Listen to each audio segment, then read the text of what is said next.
apart to shine even brighter, the stripes and the stars. True colors will never fade. America, America, light of liberty, grace from Hello, folks. We'll listen to a little song. Make America Great by Radio 1 Records. Yeah.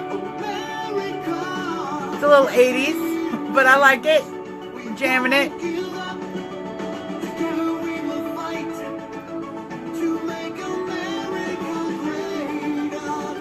Hey, Scott. How's it going in Arkansas? How's the weather down there? This is a very sweet song. Very sweet song.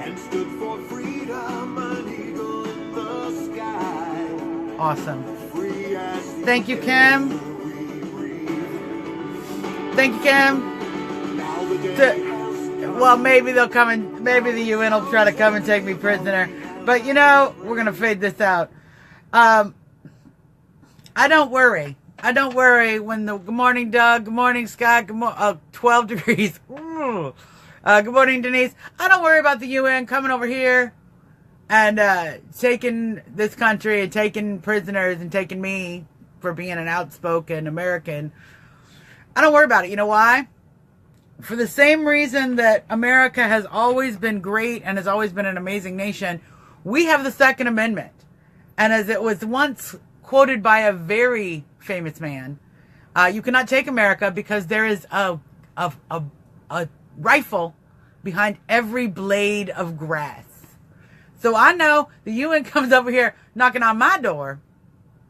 There's going to be some patriots over here being like, no, UN. And to be fair, after New Year's Eve, there's plenty of firearms in my neighborhood. I just know that for a fact. So I'm not worried. I'm not worried about it. I'm not worried about it. Yes, Chicago, the communist city where, the Chicago is the worst. That's why I had to leave there. And that's why we're here doing Trump Talk US. 20 minutes from our beautiful nation's capital. 24 minutes from President Trump's beautiful White House. And everything that is amazingly going on in this country. It's happening right here. Right here, 20 minutes from my crib. That's why we come and we talk to y'all. Because I want to just kind of let you guys know what's going on here and talk about the movement, talk about what's happening, talk about the great things that our president is doing. And I wanted to start off today with talking about the Iranian revolutionaries, because one of the greatest things that we have in our president is finally someone who can operate. Doug, funny. UN troops know how to run away and leave an enemy with tons of equipment. Right. I mean, I could use an extra tank, right? Leave it here. We'll take care of that. Don't you worry about it. So, finally we have a president who is handling foreign policy with, instead of apology tours, instead of globalism, instead of embracing this collective global ideology, he actually is respecting individual liberty, respecting, hi Kyle, how's it going? Respecting America, and actually respecting other countries as national sovereign countries. So when you see the president get out there and he's tweeting about the Iran revolutionaries. Now, this is not the first time people in Iran have risen up against their government. It's been a couple of times. In fact, there was a Green Revolution under Bush. There was another Green Revolution under Obama. Now, if you all recall, and check my memory if I'm incorrect, and while you're thinking about that, click share, share the post with all your friends, share, let other people know we are doing the talk, because, Zuckerberg doesn't like that, and we don't like Zuckerberg, so it's a win-win. So, this is not the first Iranian revolution, okay? We have had a green revolution under Bush and Obama instead of pallets of cash, actually. Deontay, who's the president? It's still Trump, baby. It's still our Trumpy. Deontay, don't worry. We still got Trump, okay? The snowflakes did not succeed at dragging him out of the White House, even though, they did say that they were going to have Trump out of office by 2018, and it's 2018, so y'all need to set a new goal, okay? Make a new resolution for yourselves, snowflakes. In the meantime, we're going to be getting some great stuff done. Now, under Bush, we did sort of support the Green Revolution in Iran. We sort of did. And I recall myself thinking one of the things that I hoped Obama would be able to do is actually continue to support that, because I felt, ignorantly, and I think a lot of people were with me, that the liberals, no, Deontay, we did not ship anybody back to Africa yet. We'll let you know. I don't think we're shipping anybody back. Look, Terrence Williams, he's the chicken. You got to love him. He'll let you know, okay? Get on the Twitter. He'll let you know if we're shipping people back. I don't think we're shipping anybody back.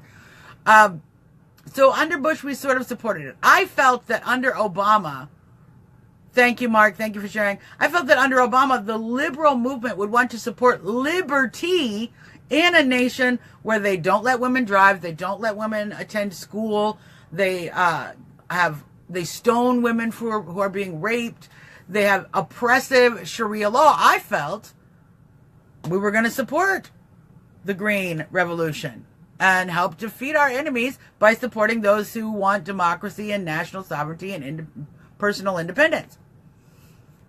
Obama didn't do that at all, you guys. He did nothing. We literally sat and watched the Green Revolution grow on the vine and die in front of our faces while our president looked the other way. And that was the first time I realized that President Obama is not on the side of liberty, and he's not on the side of human rights, and he's not on the side of individual sovereignty and individual independence and national sovereignty. He's on the side of jihad, of the caliphate, of Sharia law, and of the oppression that comes with it. That's the first time I knew that that's the president we had. Get back to work, Deontay. Have a great day. Keep on working hard. Pop back in. We might still be here an hour. We get to talking sometimes. So pop back in when you're done working. Deontay works in bursts. We all need to take breaks now and then. Sometimes take a break, listen to some Trump talk, can be very helpful. So I knew from that point. I was very disappointed. And I didn't vote for Obama. I was not a supporter of Obama. I literally spent 72 man hours, 3 days of studying so that I could study John McCain's record and Obama's record in that election so I could make an appropriate choice, because I wasn't going to vote for Obama. But as he became president, as we saw how he actually unfolded his presidency, this is what we saw. Somebody who was willing to support radical Islamic oppression over individuals crying out for freedom. So that's when I knew the Democrats were a load of crap, and they were going to keep being a load of crap, because all of their values that they have touted to get into office went out the window watching the Green Revolution under Obama. But now we have Trump. Thank the Lord we have Trump. Thank the universe. Thank the aliens that put him in place. Whoever did it. Thank the Russians. Thank my patriots, really is who I thank, for putting Trump into office. Because we now have somebody who is able to do the right thing when it comes to, hello Maria, how you doing? Able to do the right thing when it comes to Iran, and that is give verbal support to the revolutionaries in Iran who are seeking to rise up and remove their oppressive government, who, by the way, wants the destruction of Israel and the United States. So I have no idea why we as Americans would not happily encourage those who want to bring down the people who want to kill us. I mean, at this point, the enemy of your enemy can maybe not be your friend, but at least be very helpful to your cause. And that cause for us is bringing down the oppressive regime of Iran. It operates as a terrorist state and has for many, many years. And the people of Iran for decades now have wanted something better. But here's what happens, and it's what's happening now. And so I am so glad that we have President Trump in office actually able to operate this international issue properly. Once again, the people have risen up in Iran. Once again, the regime is oppressing. Once again, the regime is shooting people in the streets, calling them the radicals, making all of these. Now, what's great, God bless the internet. What's great is that we have people in Iran on the ground who are able to show video footage of what's actually happening. So the Iranian regime says, no, we're not shooting people. And then they have the video and they're like, yeah, but see, there's all these people with bullet holes from you shooting them. So I don't know that we're getting that far. Doug, I'm going to read a little bit. I haven't read Alan West's piece, but I do know that we are making progress. It's going to get a little messy and ugly before it gets real. But having President Trump support that is an amazing thing. And here's why. The internet goes everywhere. What Trump says goes everywhere. The tweets go everywhere. Everybody is able to access information across the globe now. People who are there on the ground, rising up against their government, to know that the United States president supports their actions and will interact with an Iran that they hold, okay? That the revolutionaries have taken back, that the people have taken back. For the people of Iran to hear, the U.S. president will support you in your quest to take your country back. He supports your right to national sovereignty. He supports your right to not be oppressed and to have the freedom and liberty that you desire. Because they have not been told that. Okay, they've been told America wants them all dead. That's what the administration, that's what the regime tells everybody in Iran. The U.S. wants everybody dead. The U.S. hates Iranians. They want them all dead. But we don't. And we actually never have. Even under Obama, who kind of was just happy to let the regime, he didn't want all the Iranians dead. He still wanted his little Sharia friends up there. But in fact, we, as the United States, want a free, democratic Iran. We haven't had that since we had, unfortunately, the terrorist hostage incident. We have been in a struggle with Iran for quite some time and have always supported their freedom. However, we watched and were a participant in the history that led to this oppressive regime that's in power. You're right, Doug. Doug says, can't worry about it being messy. It always has been. Correct. It always has been. And we need, when the news comes out and says, 10 people died in the protest. Well, that's because the government's shooting at them. That's what's happening. But that's going to continue to happen. The government isn't going to just all of a sudden go, okay, you win. You notice how dictators just don't seem to be like, you know what, you're right. Freedom, that sounds better. What was I thinking? That never happens. So they're going to fight hard, but we have people in Iran who are willing to risk their lives to embrace a new government and to remove the old one that is oppressing them. So we have finally, by us telling the Iranian people, nope, don't miss it. Don't miss it. It's only 18 here, 18, 20. So I see you guys, it's negative temperatures. And I'm like, I did not miss that at all. Karen, don't miss it one little bit. So important. There's so many pieces, and I'm glad Karen came on because Karen is such a good Jewish woman. She makes delicious challah. She celebrates the Sabbath. She's very good at Jew stuff, and I love her for that. But it reminds me how important the Iranian issue is for Jews and for the health of the Jewish community globally. Iran has been one of the predominant operators against the Jewish people in funding and supporting terrorism that continues to try to suppress the Jewish people and the Israeli nation. Now, we don't want that. What we just want, thank you so much, Mark. What we just want is everybody to live in peace and, side by side and go about their business. That's basically what Israel has wanted all along. Unfortunately, Israel is surrounded by a bunch of Islamic states that want to see them pushed into the sea. So we've had a problem with that. And Iran funds a lot of that and has. Iran has been a huge source of funding in the Palestinian situation, literally pushing money through Egypt, through Jordan, through these areas, funding Hezbollah, funding these organizations. So if we have an Iran that is run by the people, okay, people who want freedom, who want their own choices, we don't have a regime who is operating on this caliphate mentality. And so finally we have a president who's willing to say to those people who are willing to get out in the street, take off their hijab, stand in personal risk. I mean, we think we have risk, and, it's gotten worse here in America with the Antifa and whatnot. And when we go out and we stand and we wave flags, we feel it's risky. It's not even fractionally as risky as it is to go stand on a street in Iran, take off your headscarf, and stand in defiance. It's not nearly as dangerous for us as it is for them. So we have people who are in that passion, who are willing to stand up to the oppression. And we have a president who's not supporting their demise. Because, Karen, you're totally right.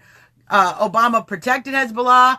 We all saw the article last week where talking about Hezbollah being allowed to continue to run drug operations, illegal drug operations, to raise funds that the Obama administration kowtowed and maybe even facilitated that. There's some pretty bad evidence when it comes to what our last president did. So I'm so excited to have President Trump tweeting out. Everyone says, oh, he's going to make the situation worse. How can it be worse? I mean, literally we're at the point where terrorism is being funded. We were at the point where ISIS had taken over much of Syria. They were making inroads into Iraq. The Kurds were the only body that was fighting effectively. The Iraqi government was dropping their weapons and literally running away. That's what we had. We get President Trump in office. We've cut ISIS down to a fraction of its, literally 98% destroyed. We've taken back the land and given back control to the Iraqis, given them back their strength to stand and be able to defend that land. We got to do more to support the Kurds, but we've certainly done a pretty good job of all of that action. And now we have an opportunity to, just by a few tweets, the president isn't sending money, not like Obama, who sends pallets of money to the Iranian regime. The president isn't sending arms to the Green Revolution. We haven't made any of those decisions yet. All he's sending is a tweet of support and understanding. And that small gesture does more to facilitate and empower the individuals who are seeking to bring down the oppressive Iranian regime than any of the other presidents have done. And I commend President Trump for that. I'm so glad we have President Trump, that we are continuing to move forward in this international new world where we're not tolerating dictators, we're not tolerating terrorists, but we're not we're not bombing everybody, but we aren't stepping down, and we're not, kowtowing anymore either. We're not bowing to Saudi princes anymore. So Kim says ISIS is still there. They just blended in and became a lot smarter. Yes, and they have to. You're right, and they're going to continue to do that. They're going to keep blending in, and just like we saw with the rise of ISIS, we had Al-Qaeda. We decimated Al-Qaeda to some extent. ISIS was formed out of that. The likelihood that a new terrorist organization will form out of the ashes of ISIS is 99%. However, and Kim, you make a good point, they have to be a lot smarter, and they have to disguise how they are operating, because the pressure is on. They cannot operate with impunity, which is what they were doing under Obama. They are now having to operate in fear. So, such a great thing. And I really appreciate that the president is working on, sometimes just a little tweet does a lot. I know he's got operations going on as far as all of our international dealings, and he's, working very closely with all of our allies, including Israel and other allies in the Middle East. But Iran is not a country we're working with, and they oppose us directly. So this is the kind of stuff we're going to have a tit for tat. And to do that on Twitter with a president who then finally is willing to verbally, and because I know my president, support the movement physically if necessary through various means. So great. Denise says moderate Muslim, give them a place to blend in. Well, in the Middle East, yes. I think in the Middle East, a moderate Muslim is different from a moderate Muslim in the U.S. Although the operation is very similar, they do both allow cover for radicals in their community. A moderate, though, there is much less moderate or much more moderate much less moderate. Yeah, much more strict over there. However, you're right. You can appear, you can blend in. A lot of these people came out of the woodwork in the first place, but they are having, and we're actually doing some good work here in the United States, starting to out some of these cells and some of these groups here in the United States, because we have, as Kim says, we have the threat right here in the United States. We all know about Dearborn, Michigan. We all know about Islamabad. We know about many places in Minnesota, across the country, where we have large pockets of non-assimilated Muslims. Non-assimilated. Now, you know me, and I've said this 100 times, and we have disagreements sometimes, you and me in the community.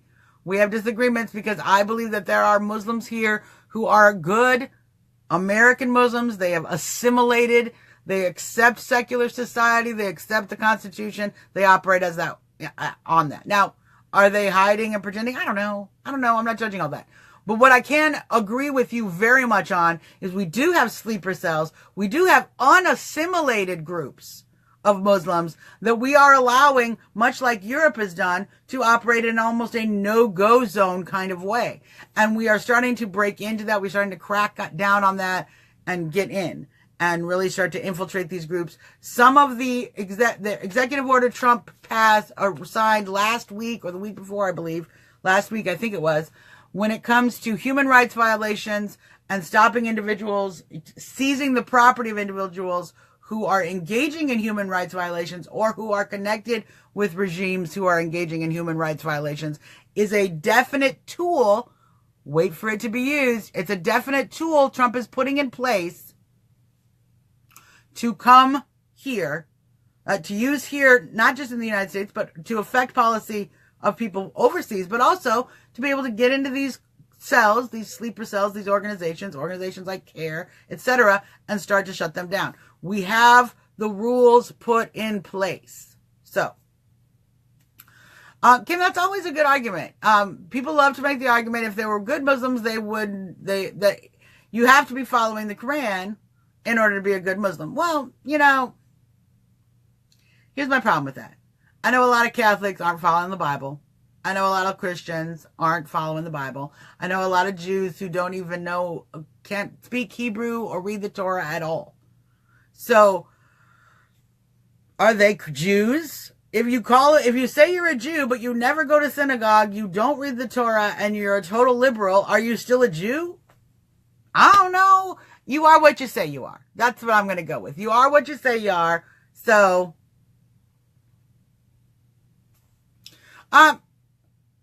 Mary, that's a good question. Mary says, how can you tell if an American Muslim is really assimilated or simply practicing taqiyya, which is a process by which you can misrepresent you can lie directly in order to engage in the jihad?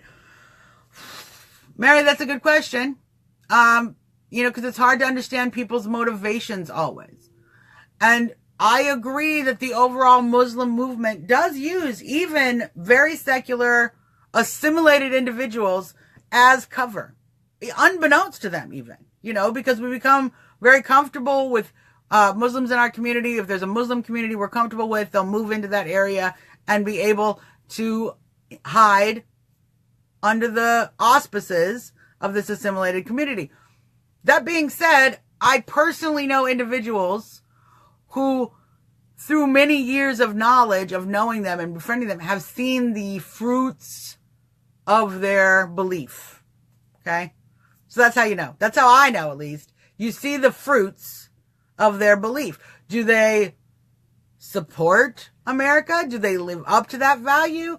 Do they relate well to non-Muslim people? Are they able to sit down with a woman without a headscarf and eat calmly with respect? Yes, there are those. There are those. So, frankly, is there such a good thing as a good Scientologist? I personally don't think so, but I am told that there are, and that there are Scientologists who just really want, to better themselves, and they really want a great country and a great America, and they're not actually globalists waiting for an alien to come and, take them all to their planet because they've saved the world now. Although that is what they believe. Frankly, a good Scientologist can't be an American nationalist. They can't support that. It's literally in the religion. The religion is a globalist religion. It's inherent. So can there be a good Scientologist? I don't think so, but I'm told there can be. So can there be a good Muslim? Many people are they don't think so. I've seen a few. So just playing my personal experience, but I do appreciate people's concern, and we should continue to be concerned. And that's the kind of thing I'm talking about. Trump setting up mechanisms by which we can be concerned, because we can't, as Americans, we can't let the terrorists win. Just mistrust everybody based on labels. You know, we cannot go to a world where we go, oh, you're a certain color, so I don't trust you. Oh, you're a certain nationality, Japan, we're going to put you in camps. That didn't go well in the past. It won't go well in the future. But we can and we should be hunting down these financial connections to terror, hunting down these groups who provide support to terror. Yes, they're not Islamists, they're not Shariaists. Exactly, Karen. Exactly. I mean, one good way to know if they're a good Muslim or not good, how do they deal with their Jewish friends? Do they have any Jewish friends? Just one thing to point out. So, Kathy says, I work for a proclaimed Muslim man who is definitely assimilated. I'm his boss, and for a devout Muslim, this would be a no-no. Exactly, Kathy. You feel me and you get my point. You know by their actions. You know by their choices of behavior. So it's possible, and I am not here to judge if you're a good Christian, or if you're a good Jew, or if you're a good Muslim, or if you're a good Buddhist. I'm not here to do that. I judge quietly by myself, like everybody does, okay? We all go, I don't think they're very good. But quietly, because I'm not here to judge people blandly and openly as if I were the arbiter of who is good at their faith. I'm not that person. You do your faith. It's between you and God. That's your business.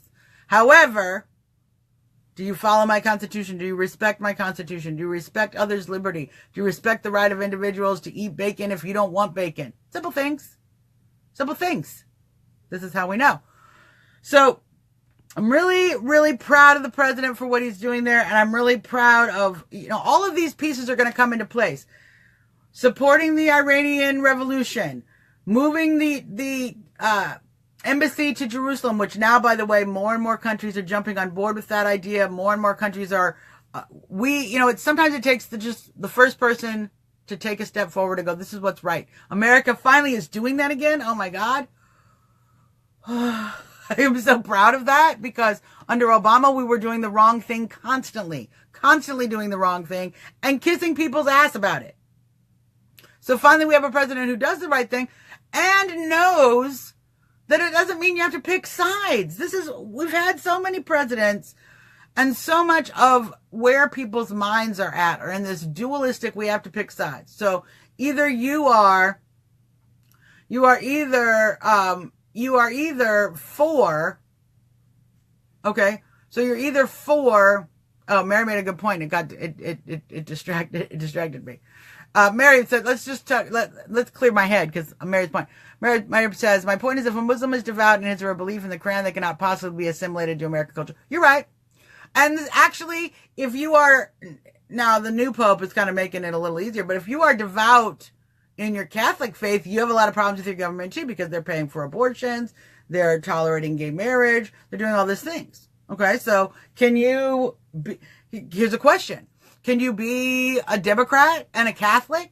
Can you be a Democrat and a Protestant? Can you be a Democrat and say you're Christian and support the right to life, all of these other things, but you're a Democrat? No, that doesn't make any sense to anybody. And yet, it is what it is. That's the reality we're living in. So, there are probably some non-devout Muslims who have been assimilated. But if they want to keep calling themselves Muslim, that's not for me to decide. If I went around deciding everybody who didn't do their faith right was wrong, I'd be a liberal. And I'm not. So we're going to keep up on the Iranian issue, because it is such an important part of everything that's going on over there. And as we move this embassy to Jerusalem, we're going to see more and more opportunities to have a nuanced approach. And by nuanced, I mean smart, not nuanced like Obama's day where we pretend it's nuanced. It's really an obvious homage to radical Islam. So,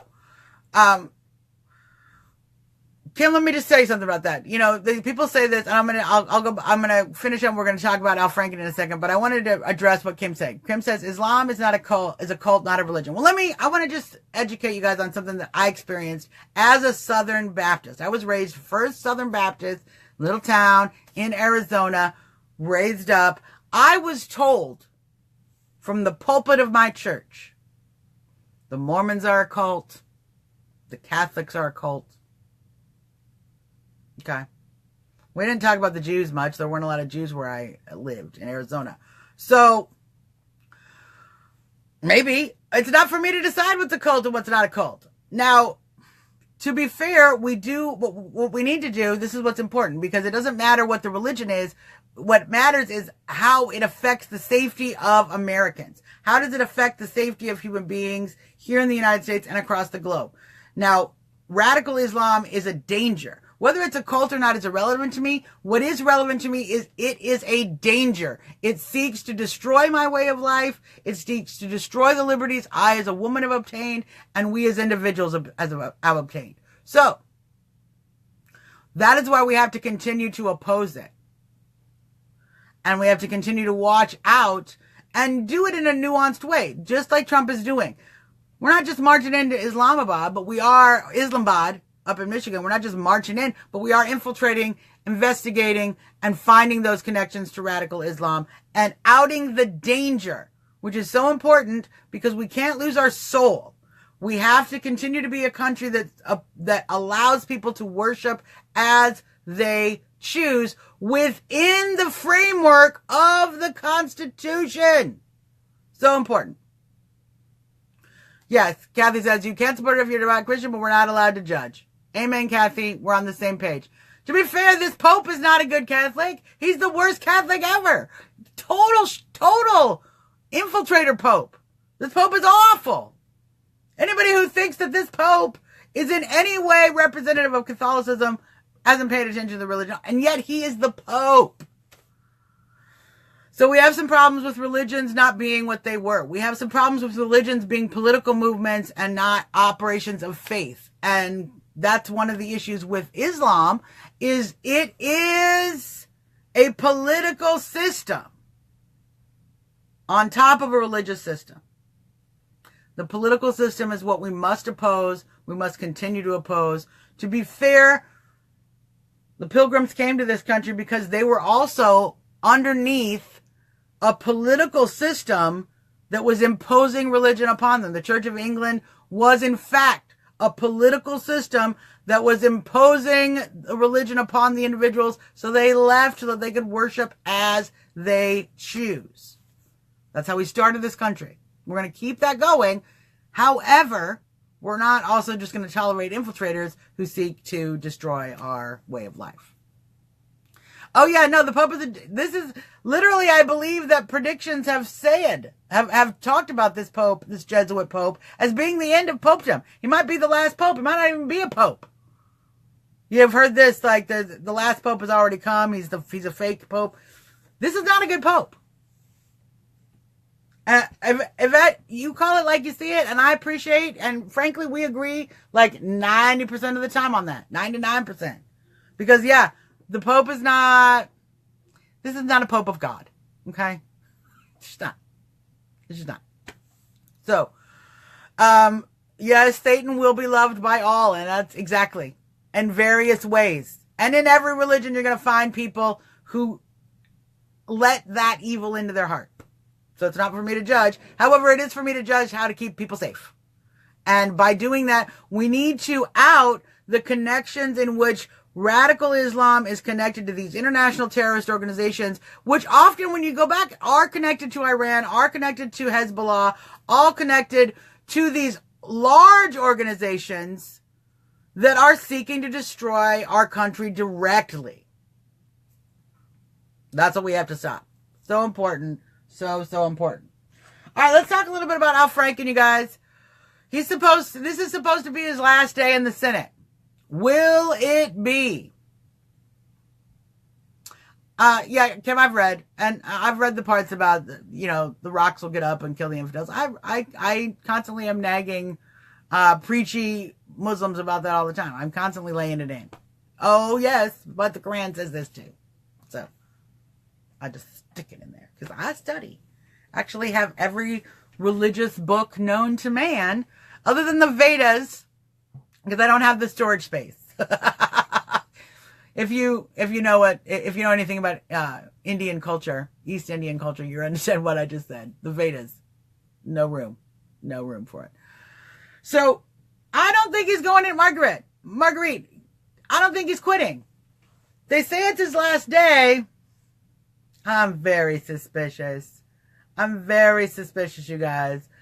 Will the dawn come tomorrow and Al Franken have stepped down? I don't know. Kim, I don't want to argue about it. I don't want to argue about it. I appreciate what you're saying. It is not for me to decide. There are people who believe there's a spaghetti monster, okay, in the sky. It's not for me to decide if that's a religion or not. I don't think it's a religion. But to be fair, at this point, I don't think Catholicism is a religion if this is if you let this Pope run it. However, last I checked on my name badge, let's check my business card. Let's just take a look. We got my business card here. Let's just see. It does not say decider of what is a religion or not. So it's not for me to decide. Not for me to decide. So, he says, great, Leslie, thank you. Al Franken says he's going to still quit, but he's still going to have a voice. Yeah, I know, but I don't know if he's going to quit yet. Yeah, I'm pretty sure. Laura says that a fucking chance. They have to bind and gag his ass to get him out. I know. And if they need help, I'm 20 minutes. I'm happy to go help him out. I don't think he's leaving. We're going to find out tomorrow. Tomorrow, this will also be a topic. And we'll find out if he leaves. The Daily Caller said Franken was railroaded so they could then get out more and then Trump. Yes, but they didn't get more in. See, do you notice how much they thought they were actually going to lose in that race? So we put the fear into them. And now they cheated just enough to make sure that didn't happen. We still have this Virginia race over here. If you guys are following this, it's very important. The Virginia delegates are still in a race. They have a runoff going, and we have gone down to the division of the Virginia delegates will be equal if the Democrat wins, or it will be 51-49 if the Republican wins. There's a difference of one vote. So at this point, one vote is making it a tie. That vote has been disputed. That would give the win over to the Democrats. They're still fighting this out. They're still fighting this out to this day. So there's balances of power that are being fought all over. Now, Denise makes a good point. The governor has already chosen Frankenstein's replacement. Yeah, and their whole plan is, we talked earlier we talked a few weeks ago about this. Their whole plan is to put new people in place who we don't have any evidence on, who we don't have a history with, who we're not mad at yet. That's their whole plan. It is based on the passion the MAGA movement can get behind. So you have somebody like Franken. We all hate him now. We all know we hate him, and we're going to oppose viciously. They get rid of Franken, okay? They put their new guy in place. We don't know that guy. We're not mad about that. We move on to something else. We have to watch this Democratic movement like a hawk, because this is the game they're going to play. Every one of these new candidates, every one of these new appointments that they put in place, we need to vet them, and then we need to out their liberalism, their anti-Americanism, their anti-Trump sentiment, and let the MAGA movement know it's our job to share that information with each other so that we know how to address these candidates, so we know why we want them out, so we get that passion behind fighting them and putting MAGA people, or at the very least, Republicans we can manipulate, in place. Now, why do I say Republicans we can manipulate? Because we have a lot of Republicans who aren't on the train, right? A lot of rhinos, a lot of swamp creatures not on the train. Some of them can be manipulated. Some of them are weak enough in power, have been there short enough periods of time, haven't evolved all these connections like John McCain has, like Mitch McConnell has. Those people are very difficult to manipulate and to control with the constituency. Other candidates, not so much. Now, I'm going to come up here because I want to get I don't want the Democrats to know this little part of the secret. Okay, you guys, listen. They think by putting people in place who have no experience or we haven't heard of, that it's going to distract us. Okay. All it really does is put people in place that are easier to defeat. Okay. Because they don't have the connections, the fibrous, John McCain is in the government like this. You try to get him out. You can't. Okay. These new people are like this. So we've convinced the Democrats to weaken themselves under the impression that they're going to do benefit to their movement by replacing some of these candidates that we would otherwise go after viciously. All they've done is replace the ensconced ones. And we're going to be able to go back and go even more viciously after these candidates who have no real roots in the government. So, nice job, Democrats. Thank you. Yeah. No roots in the government. It's going to be easier for us. As we all know, that if you go out and pull the small weed, it's easier to get out of the ground than that sapling that's come up and you let grow and you're like, I'll cut the weeds later. Okay. Now it's a tree. You're hacking and digging. No. They're going to pull these trees up for us. Great. We're going to just weed. And that's what the MAGA movement is going to do. So, will Al Franken resign? I would love to see the sun set today and there be no more Al Franken. I don't know that it's going to happen. And what does it really change other than it gives us a whole new person that we've got to figure out, learn about, and share the information. Oh, Chris, you don't get anything I say on this little screen here in the mainstream media because they literally are on the side of the globalists. Leslie makes a great point. Leslie, she says, yes, true, but many Republicans stay home. All need to vote in all elections. Yes. And in addition to that, we didn't elect Donald J. Trump. Thank you, Chris. I appreciate that. We didn't elect Donald J. Trump with Republican voters. Real talk, you guys. It wasn't the Republican voter that put Donald Trump in office. It was the disenfranchised conservative and libertarian and independent voter that put Donald Trump in office. It was the people who haven't voted in 10 years or 20 years or who have never voted. It was the people who were fed up, okay, that came in and elected Trump. Now, Leslie, that's exactly what happened in Alabama, and that's why they wanted to spread the negative information. They did what I call demoralize the voter. Now, this is a tactic we have used, and we advocated last year. I said many times, it's important to demoralize the Democratic voters. We don't need to win them to our side. We can also just get them to stay home. They did that to us in Alabama. They don't need to get everybody to vote for Doug Jones. They just need the Republicans to stay home and not vote for Roy Moore. And that's what happened. That's what happened. No, there's plenty of gays for Trump, actually. There's gays for Trump. There's trannies for Trump. You know, there's all. This is what's so amazing about the Trump movement is that it is a movement that can both very conservative Christians who oppose gay marriage, who oppose gay lifestyle at all, okay, are opposed to transgenderism, all of that, can like the same candidate as base tranny, as gays for Trump, same candidate. Why can a person who hates gays, who opposes gay at all, and a gay person vote for the same guy? This. This is why. America. America is why.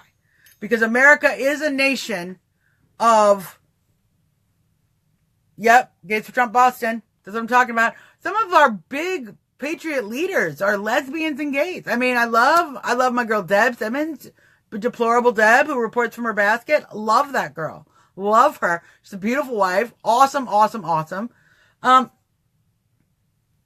We have patriots of every type. This is why we were able to take the country back, actually, because we were able to find a candidate and a message.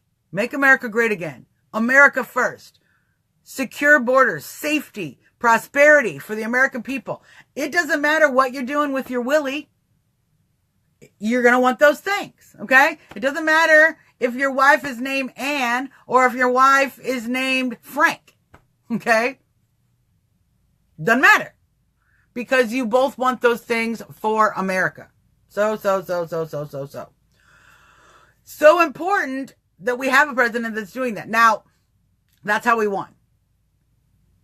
We're going to continue to have to bring in all of those voters. So, I was talking, who was I responding to?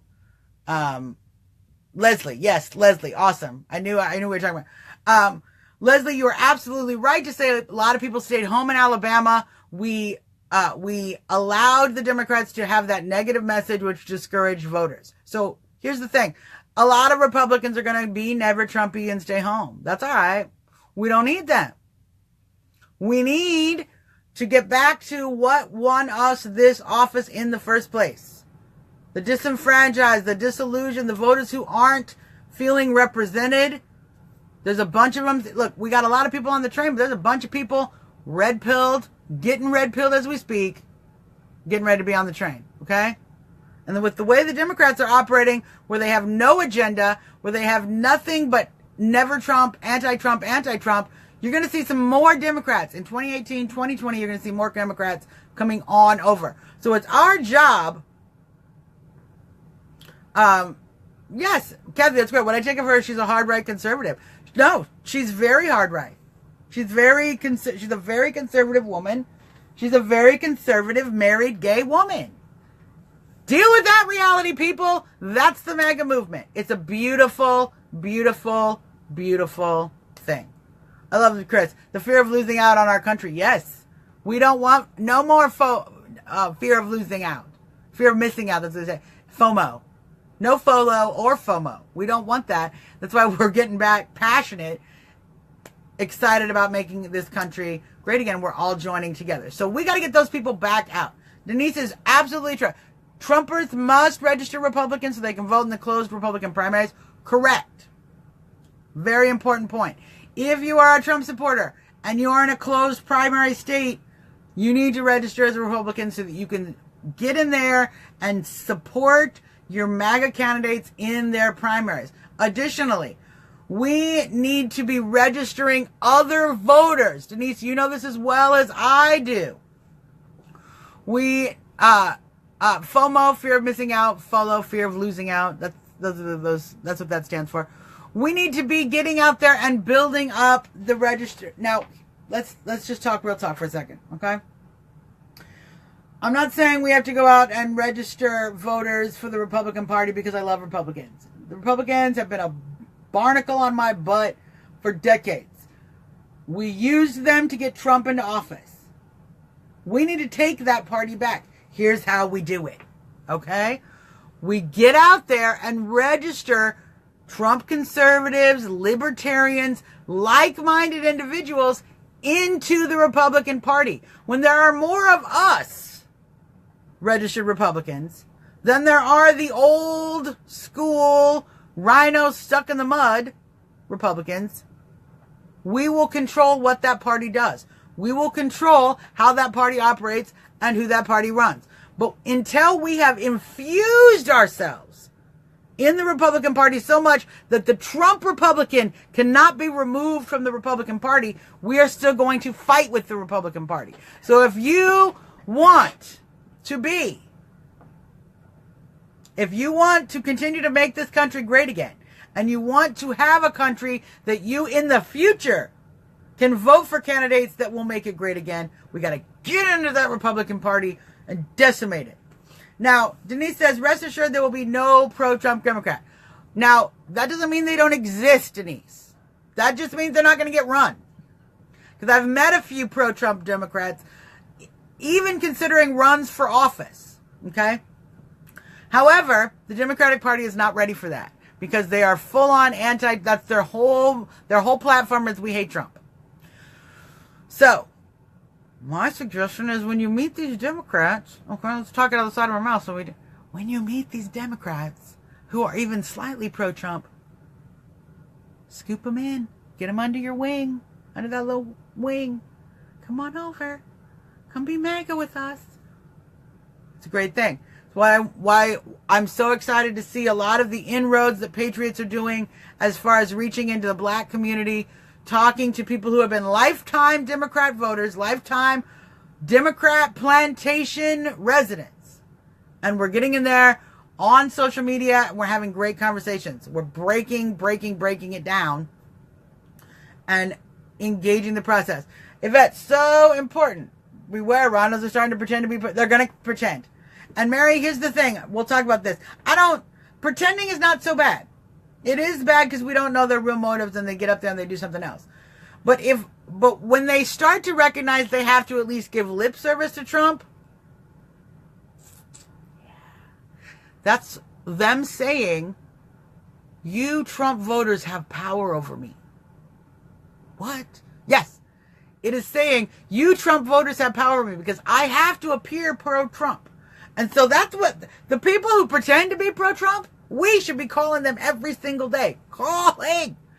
If you are really for Trump, support this. If you are really for Trump, support this. And when they don't do that and they do the opposite, out them. They fear us. That's why they're pretending to be pro-Trump.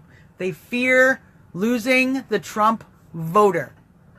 And we need to use that fear as leverage. So key, I'm going to say it again. We need to use the rhinos' fear of losing our vote as leverage in 2018 to enact the Trump agenda. I know, Chris, I will not tell anyone what you said. Thank you, Chris. Keep it secret here in this public video that's going live to everyone and will remain on the internet forever. I know. We enjoy. We don't we have a good time, Chris? We have a good time, right? We have a good time getting the news and we can talk about it and really parse out some of these ideas because, you know, there are things that the movement starts to think and we get on a rhythm and sometimes it just takes a new thinking and we go, oh wait, we're not losing, we're winning. See, Mary, has the advantage of bringing in people who believe everything the rhinos say? Yes. There's many advantages. Mary, you and I and all of us Patriots, we're going to keep doing this trick. Denise, you know. We're going to keep doing this trick of figuring out what you guys are doing to try to keep us down, to keep the Trump voters down, to keep America from being great again. And we're going to flip it on you and use it to our advantage. And we've done that. That's how we got elected into office. That's how we got Trump up there. That's how we defeated Hillary Clinton. Okay? We used what they thought was going to be their salvo against them. That's how the deplorables thing even became a thing. Hillary thought she was going to call us all deplorables, and that was going to make regular people hate us. It actually just made a movement of people who, fine, we're deplorable, and we hate you more now. Yeah.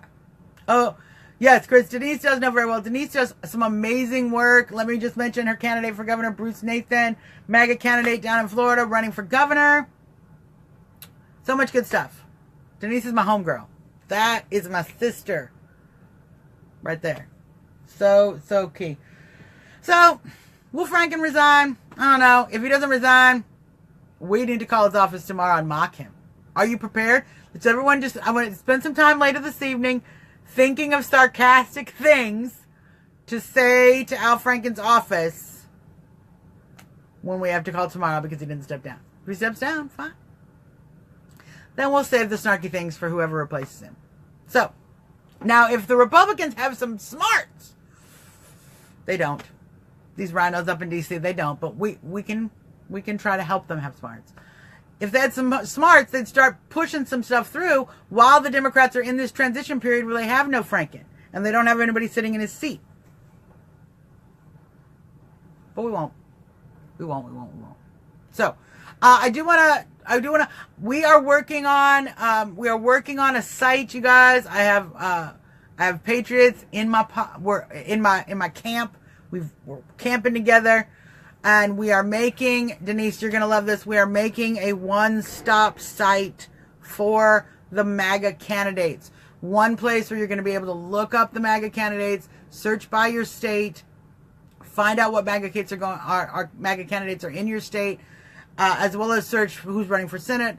Just be able to find these people and help support them in a variety of ways. Have their website information, have their bio information. We're working on that.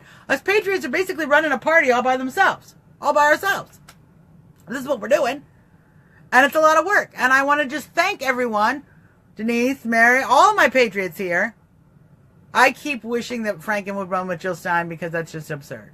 That's just so. Yep, the rhinos are headed know-it-alls.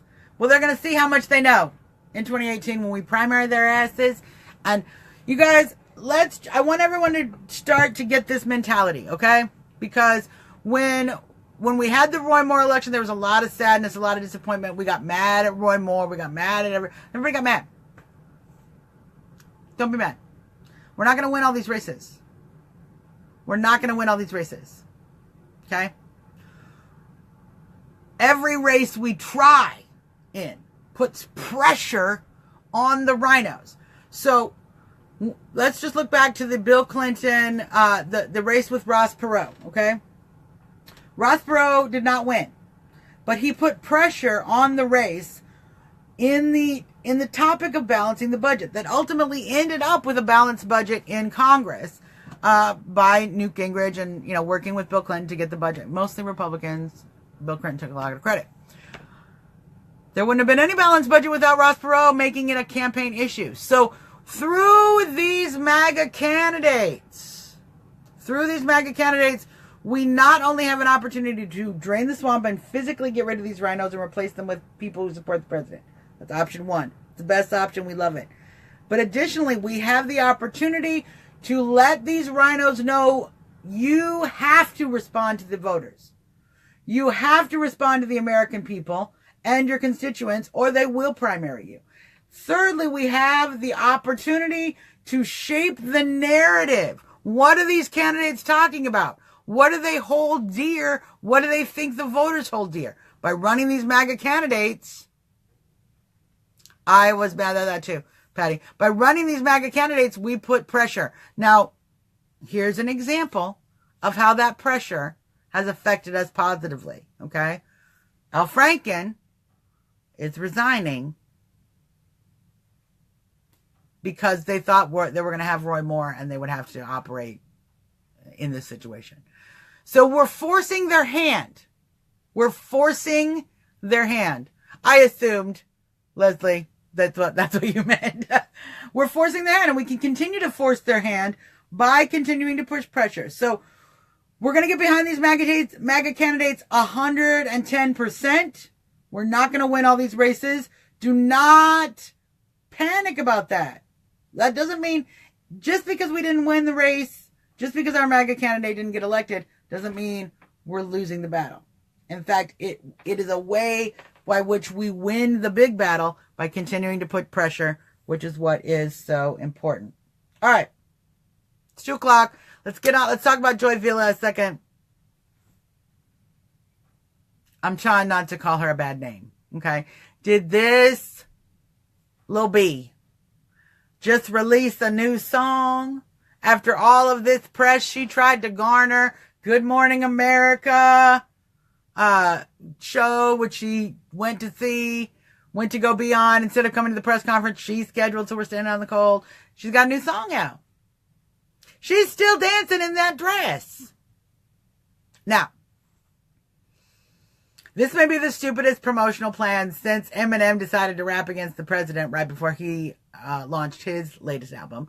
Because nobody likes her anymore. Nobody on the left likes her. Nobody on the right likes her. And frankly, she needs to give us back that dress. Okay?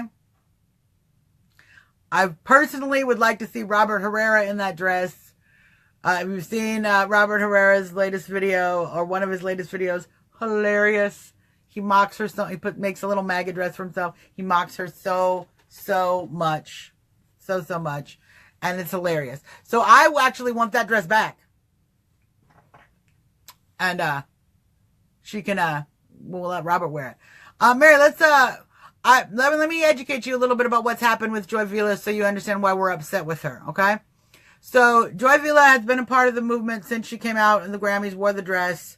She has interacted with the Trump campaign and was considering a run for Congress. Now, just in the last 2 weeks, she accused Corey Lewandowski of smacking her on the butt at a party. And she went to Politico to share that. So now I'm told she didn't go to Politico. Her friend spoke to Politico, and then she just, when they called her for an interview, she took the interview and actually, confirmed the reports and added a few quotes, and actually did give an interview to Politico about this issue. Now, she also went and filed a police report because somebody smacked her on the booty. Lo and behold, what do we find? Joy Vila on video smacking other people on the booty. Correct, Kim. Doing the exact same thing. And now she has come out and said, well, I said I was sorry. Well, did Corey say he was sorry? I don't even think he did it. I'm pretty sure Corey didn't actually do that. But let's just give her the benefit of the doubt. How she's handling it has been utterly social justice warrior. And she has lost a lot of support on the Trump train by going after it in this way. Now, is she working with Gloria Allred? I have no evidence to prove that, although people say there is some rumors that have some merit to that she might be actually working with Gloria Allred. Was she a plant in the movement the whole time? I don't know. Here's what I do know. Trump supporters don't waste police time because somebody patted their butt. We don't.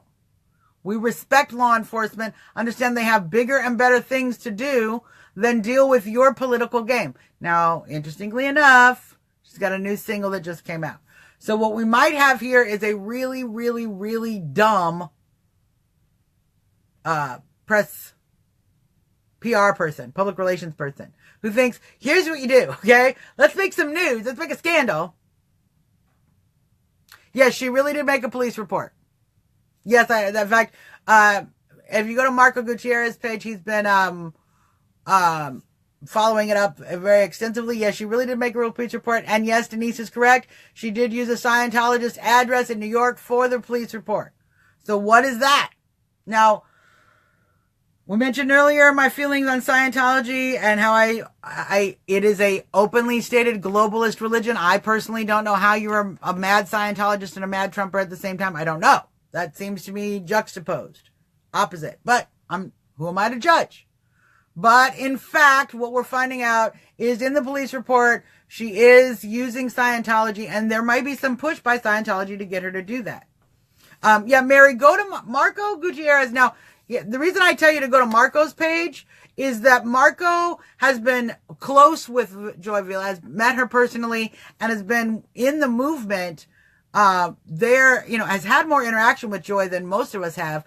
And he has also, it took him a few days to parse out the information, just like you are. He hadn't seen the proof, he hadn't seen the information, and he started digging into it. It's one of the things I love about my boy Marco is that he doesn't have to know everything right off, but he does not slack on his homework, and he gets in and figures it out. If he doesn't know what the situation is, he wastes no time finding out the information and then sharing it. So he's got a picture of the police report with the Scientology address. He's got a lot of information on the situation. And so it's a great place. Go to Marco Gutierrez's page or Latinos for Trump. And you can find, follow him back from there. Yeah. And Denise, are we already forgetting about Kid Rock? Yeah. What happened with that? What happened with that? Kim, I love this. I had compassion for a New York minute in that past. That's about as much compassion as she needs. Here's where I lost all my compassion. When she said she was going to have a press conference, and I went out there to make sure that I could cover the press conference for the Red Elephants, like we patriots do, and she didn't show up to the press conference, and we all just stood out there in the cold. Yeah, I just froze out my last crumb of compassion for this woman. So, yep, I know Keith Avila also is a Scientologist, and a hardcore Trumper. I know. And so I can't tell you that all Scientologists are fakes and that they're actually a globalist movement trying to infiltrate everyone, because I don't know that. But I do know Scientology is a globalist movement. It believes in globalism, and it's built on globalism. And so how does that connect with our movement of national sovereignty? It's interesting. But Mary, that's exactly why, when people are like, oh, well, there are no good Muslims, or there are no good Scientologists, there's no good everybody. Maybe there are a few that are good. We can't judge based on these overarching groups. But what we can do is go, okay, well, you filed a police report. Why did you use a Scientology address? Don't you have an address? These are the questions we have to answer. So, will Joy Vila's song do well? I'm going to go with I don't think so. Who's going to listen? Nobody likes her. They don't like her on TV. They don't like her on the left. They don't like her on the right. I feel like she's literally undermined her entire self. And I'm just hoping it's just a bad PR person who's like, let's make some news and then we'll drop this album. Maybe she hired Eminem's PR guy, who also made an equally stupid decision. Equally stupid. Let's insult the president right before we drop the album. So, yeah. Denise says we have to be careful with the entertainment industry trying to use our movement for money. Amen, Denise. We need to be very careful. Which is why when you see celebrities like Scott Baio, who has been attacked viciously and stood his ground again and again and again, that's our homeboy, okay? Watch I think we were talking about this earlier, watch their actions, watch what they're saying and doing, because one of the things that I found about Joy Vila is she had the catchphrases, but where was she really getting in on the message?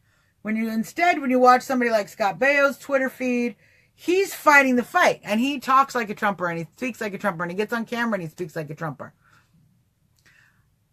Joy was a little bit flowery. Well, we all want to be together. We all want unity. There's no unity. We have Antifa, okay? I want unity as much as anybody. I'm a unity patriot to the core, and all of you know that, and have followed me the whole time, to the core. But I'm not so unity as to think that we don't have real problems with enemies who really want to destroy us. Antifa, radical left, communism, globalism, the elite, Soros. It goes on. These are real things. This is a real problem we have. So we do have to be careful, Denise, because the entertainment industry is specifically dangerous. One, because it is inherent in human beings. We are naturally designed to look towards celebrities and give them a little bit of pass. Things that you would expect from an individual, it's a celebrity. We give them a pass on a lot of things. They also are easily bought. They're easily connected to all of these globalists and elites. Hollywood is thick with globalism and elites. The Harvey Weinsteins of the world are deeply connected with the leftist political movement, as we saw when we started to out Harvey Weinstein and his pedophiliac ways. Okay? Oh, the Clintons Obama sent Malia to go,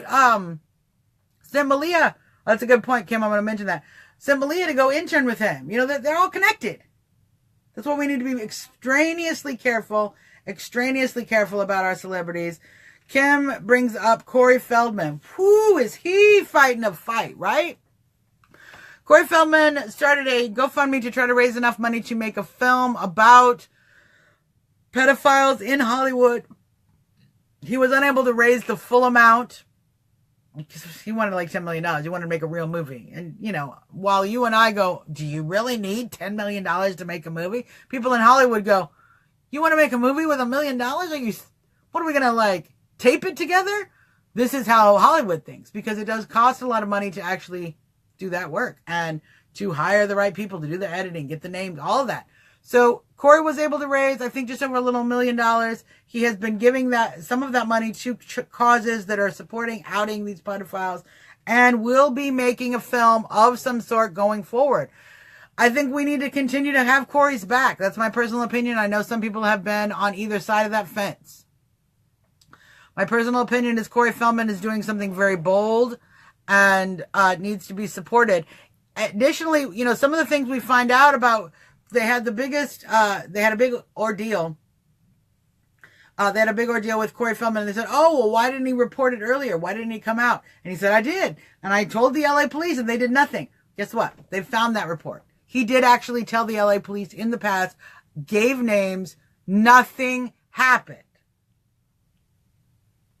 So, I'm just impressed that a man like Corey Feldman actually had the ability to stay alive when obviously Corey Haim couldn't deal with it. It caused the struggle he had coming out of Hollywood and dealing with that drama in his life, that pain and that abuse. Drug addict, all sorts of problems, all sorts of conflicts, ultimately suicide, ultimately killed him, ultimately died. What, drug overdose or suicide?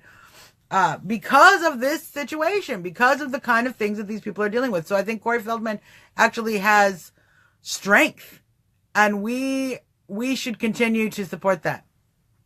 Yeah, I have my little pair. You remember my little pair, Kathleen? Can't find them. So we're rocking this style. We are rocking this style. So, I brought this all up with Joy Vila, and it's to make the point that Denise actually made. We have to be very careful. We have to be very careful with what celebrities we're supporting. The real way I do it, this is just how I judge. What kind of flack are they taking? What risk are they taking personally? And do they continue to step up to the plate and say the thing that needs to be said in spite of that risk? People like Scott Baio have done that again and again and again.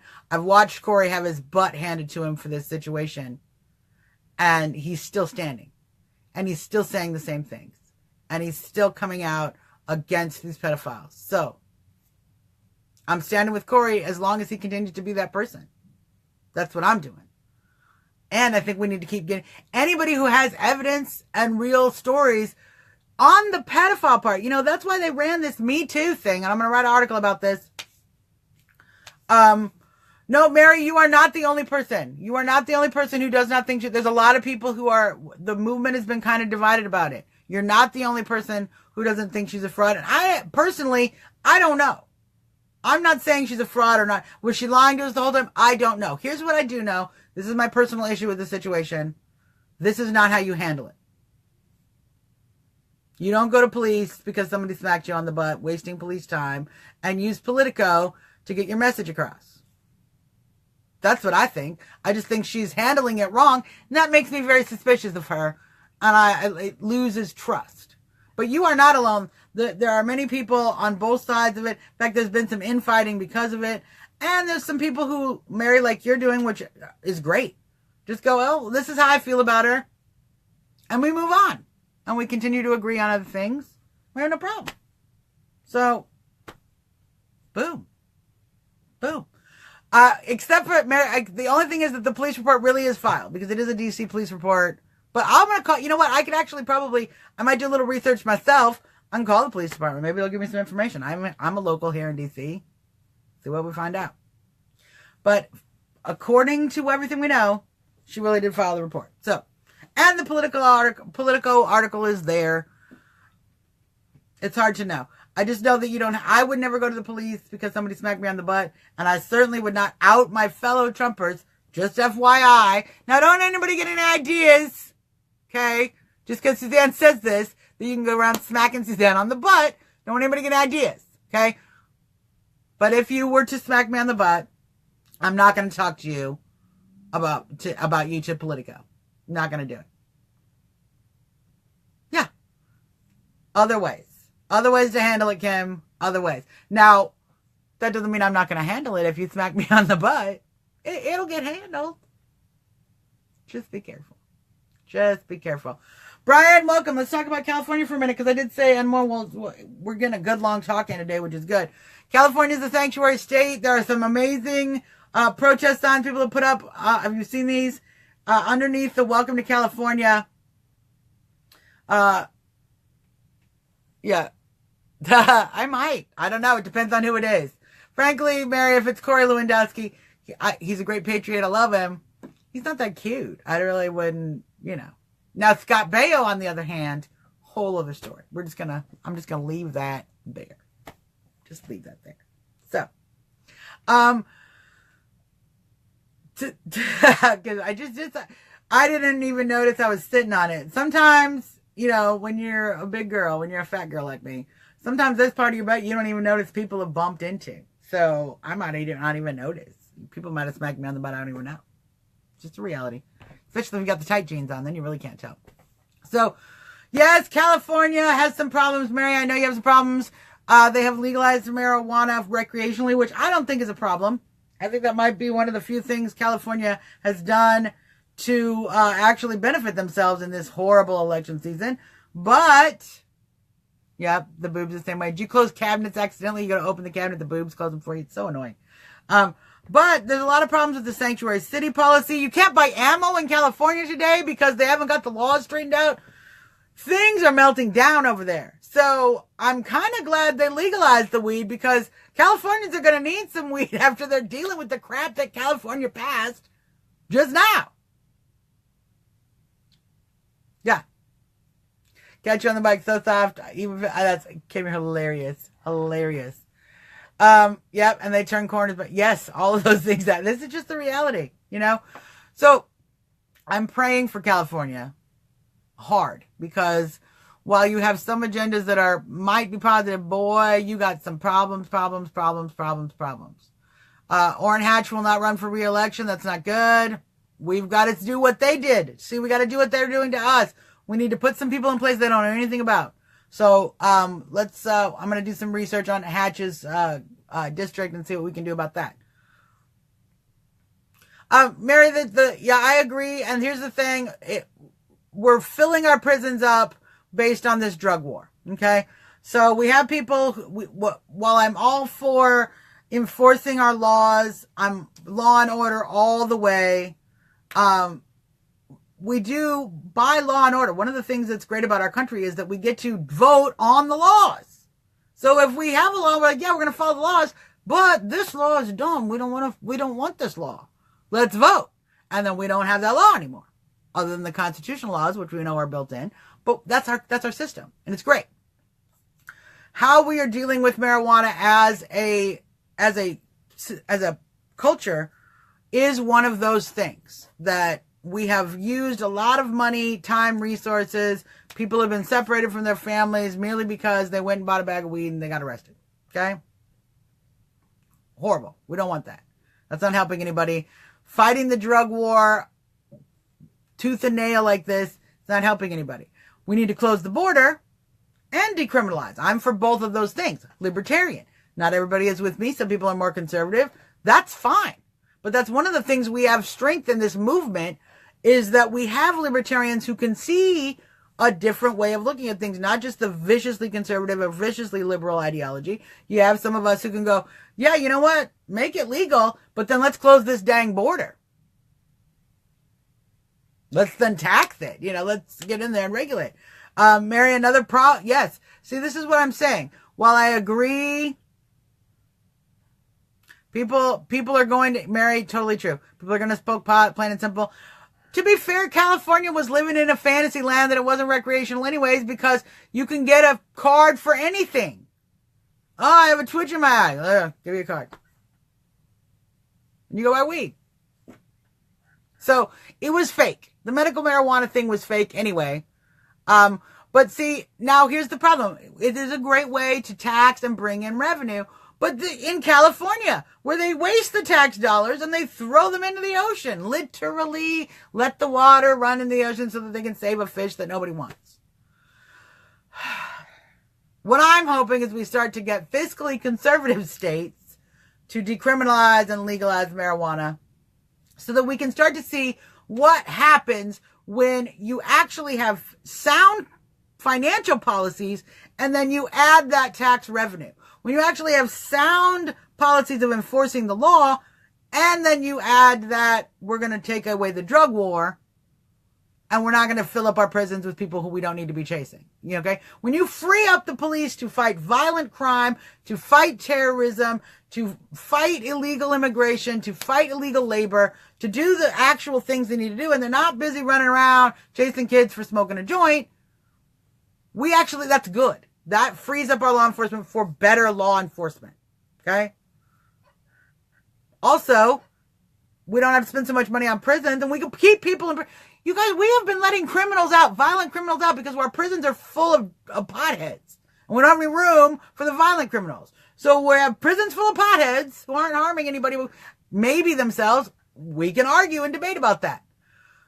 On the other side, we have criminals running free, violent criminals. We can't put them in prison. We are reducing their sentences because of overcrowding. The overcrowding is coming from a bad method of enforcing the drug war. This is why I support the decriminalization and legalization movement across the country. However, when it's in states like California, where they have made it legal for you, it's now only a misdemeanor if you give somebody AIDS on purpose. Okay. They want to force the parents to engage in their political ideology in school. So they want to promote the gay agenda. They want to promote the transgender agenda. They want to promote Islam. They want to promote anti-Americanism in schools. That's not good. Okay. They can't deal with the ammo situation. They continue to reject and reduce Second Amendment rights in the state of California. So they legalized weed. That's the only thing California has done right yet. And it's not going to do them any damn bit of good because of all the other bad crap they're doing. Sad. It's sad. Now, we're going to see how this goes forward, because one of the things that me and President Trump might disagree with a little bit on is the legalization movement. And I know with Sessions in place, he has been a pretty kind of a wrangler when it comes to the drug war. So do we have, are we going to have some debate there with the federal government and the states who have legalized? Maybe. But maybe not. Maybe my president is smart and understands states' rights. And that's what I really think. I think that's really the president we have, is a president who understands, hey, I don't smoke, I don't drink. The people of California want legalized weed. Well, that's California. Let them do it. Yes, Kim, they want to teach the 4th grade boys how to have sex with boys. I know. Listen, we're not even, this is something that is so, we have watched the school system go from being a system that educates you on the 3 R's, reading, writing, and arithmetic, to a school system that genuinely believes it has to parent your children for you. It believes you're not feeding them properly. It believes you're not clothing them properly. It believes you're not catering to their transgendered habits properly. It's horrible. It's one of the reasons I'm very excited about what's happening in the education system. In the Department of Education, we're doing some great work there. Trump is doing some great work cutting back on the regulations and opening up school choice across the country. But this is the problem. This is the problem we're having. And the school systems are creating a huge part of it. Now, we're going to have a showdown between the state rights and the feds. And Kim, what's going to be great is I think we have a president who understands how to manage that showdown. And we see that already in how President Trump has handed back lands over to Utah, going against the Bureau of Land Management. His tacit, even, sometimes quiet support for the Bundys and for these various cases that we have seen that are literally individuals fighting with how the government has tried to take over. So I think we have a states' rights president. I really do. And I'm going to keep tweeting him to make sure he does it. So it's important. Yep. Ron Paul has a great homeschool program. And aren't you glad Ron Paul got into that? Aren't you glad that Ron Paul has started to find other ways to serve America, even in just very simple things like this, like teaching, and helping others teach themselves? Denise, that's awesome. Bruce Nathan for governor, for state rights governor. That's what we need. That's what we need. Yep. No, that's what they've been going after. They've been going after the youth. You are absolutely correct. We've ended Common Core effectively. That is now something that the states are going to have to deal with. That. Yeah, the Bureau of Land Management is awful. The Bureau of Land Management has been taking land hand over fist. President Trump actually this year handed a bunch of the land of Utah back to Utah, took it out of federal government hands. So great. So great. Yep, Mary says, I'm usually for more states' rights, but then you have places like Cali, New York, who really need adult supervision. They do.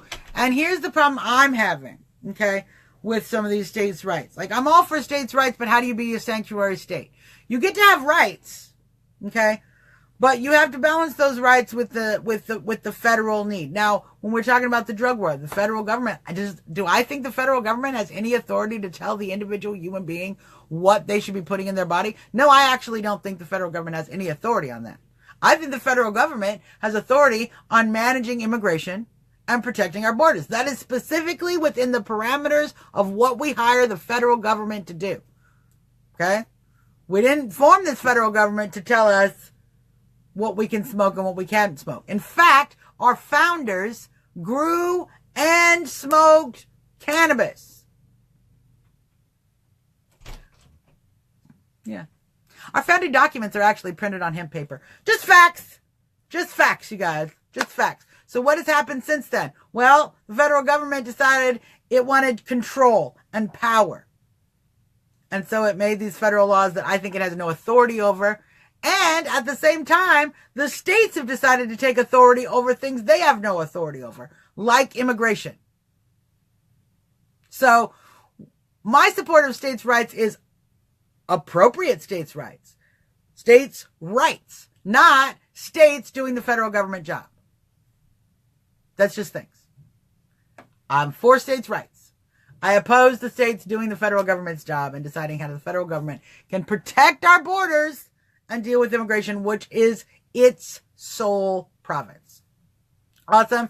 Denise is sharing a site, IRS No More.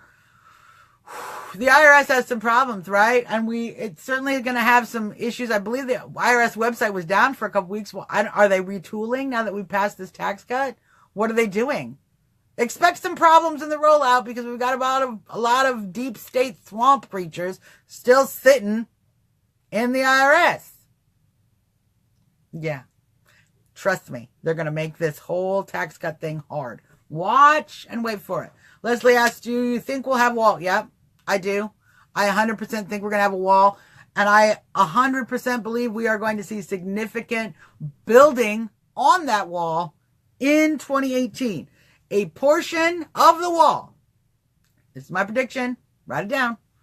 A portion of the wall will be built in 2018. Before we are here next year, before a year from today, we will see at least a portion, if not the significant majority of the wall built. Now, is it going to be a full wall all the way across the border? Well, no. There's rivers. There's canyons. There's literally places we can't build a wall. Okay? But we can build a wall on most of it. And in addition, and we're already doing this, we can actually engage in the appropriate enforcement of that border. So, no, Mary, you totally understand. So there are places literally where the border is, there's a town, the town, and then border, and then there's a town in Mexico on the other side. And so you have a tiny little fence, then you jump over into the neighborhoods, you run into the neighborhoods, now you're in the neighborhood. You're right there. Right there. So, we need the wall for that. And border security, particularly in those areas, the areas that are easiest to get across. Denise says, good point. No tax changes until 2019. Yes, that is the case. We're not going to, that's the thing, everybody's like, we're going to file these taxes, everyone's going to see the result. No, you're still going to file your 2017 taxes under the old rules because that's how it works. Okay? But 2018's taxes are going to be different now, where people will see benefit right away. And they're seeing it now. You're going to start seeing some money come back in your check. Okay? Because the taxes for withholding are going to start to be different. So you're going to start seeing some differences in your check. And we're seeing companies actually making different decisions. which is so, so, so brilliant and important. And I'm very excited about that. So, you guys, we've been talking for an hour and a half. We've been talking about some good stuff. We have a lot of good stuff going forward in this country. We have a lot of stuff happening that I'm very proud of. Hey, Marsha, how's it going, my friend? You jumped in right here on the end, so you cut the last little bit. We'll be back again tomorrow talking about more issues, and we're going to find out, did Al Franken really step down? So, yeah, that's what we're going to do. Mary says, River said, I watched Ben video from Border Rally a few weeks ago. They had a congressman give him a tour of the border. Very educational. Yes, that's a great idea. Definitely. And keep in mind, we are actually, making progress down there. We've started the prototypes. We're doing the investigation. We're doing all that stuff. So, Ben from Frontline Radio. Thank you, Mary. Thank you. The mandate tax penalty is gone. Yes. I think in 2017, here's my take on it. And I'm not a tax preparer, so this is not legal advice. I'm giving you a disclaimer right now. I am not a tax preparer. So I can only give you my personal opinion.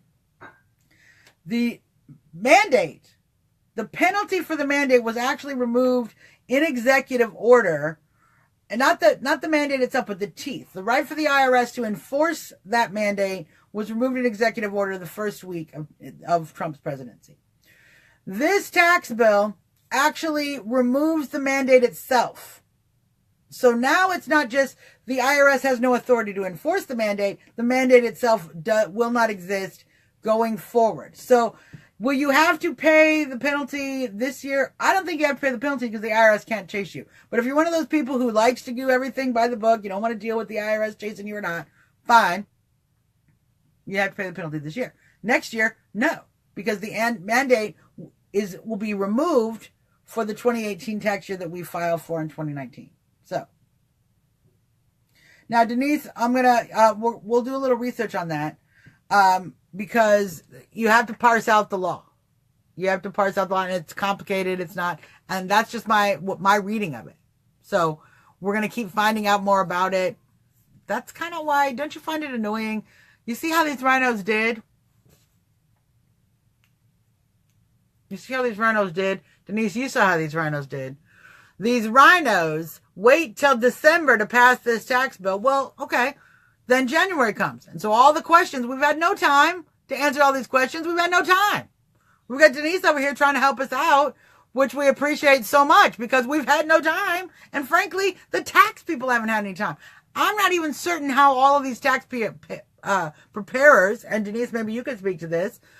I don't know. I mean, how you all are catching up on the law fast enough to be able to advise people. I really appreciate you're doing it.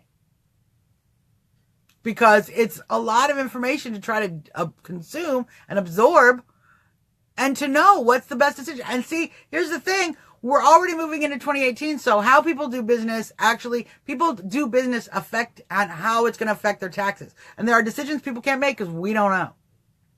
So annoying. No, I never have been able to believe that the government can force us to buy a product that we don't want. It's very, very annoying. Very, very annoying. So. Now, Denise, correct me if I'm wrong.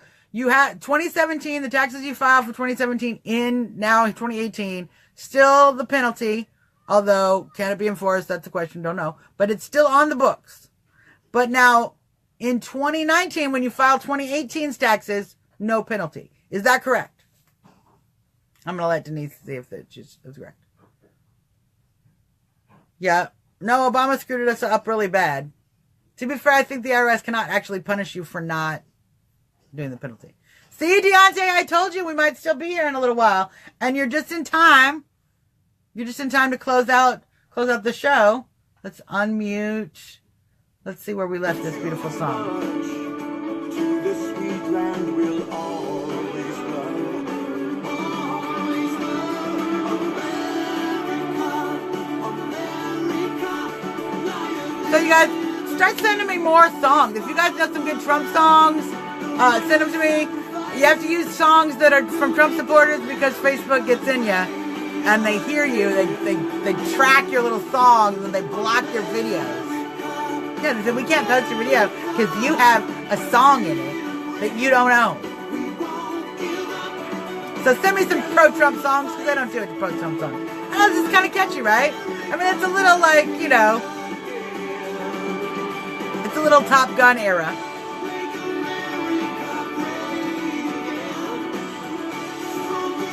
I feel like we should all, you know, buy a bunch of Bartles and James wine coolers, get in our Volkswagen buses, drive down to the shore, and then make a bonfire. Yeah, no. Post it on your page. Yes, Penny, post it on your page. I'll play it tomorrow. You guys, thanks for tuning into the show. Please share. We got a lot of great stuff coming up on Trump Talk. I'm getting the Trump Talk website put together so it'll link back to the Facebook. I'm getting Trump Talk US on Facebook beefed up. So if you have not liked the Trump Talk US page, go like it today. Go like it today. And we're going to continue to do this show, standing with the president, just like Deontay is. Like this. This is how we're going to do. Me, President Trump. Like this. Side by side. That's what we're going to do. There's so much good stuff coming down the pike, you guys. Stay informed. Share the show. Share the page. And we'll see you again tomorrow. I love all of my patriots. I love you. I love you. I love you. Thanks for sharing your afternoons with me and getting some information together. This is how we're going to take this country back. You can always love the page. I don't know if that's even a possibility. Do it. Do it, Chris. Just post hearts on it every day. Or just once. That's fine. Love you guys. This is your girl, Suzzanne Monk. Making America great again. Trumping out in 2018. See you tomorrow.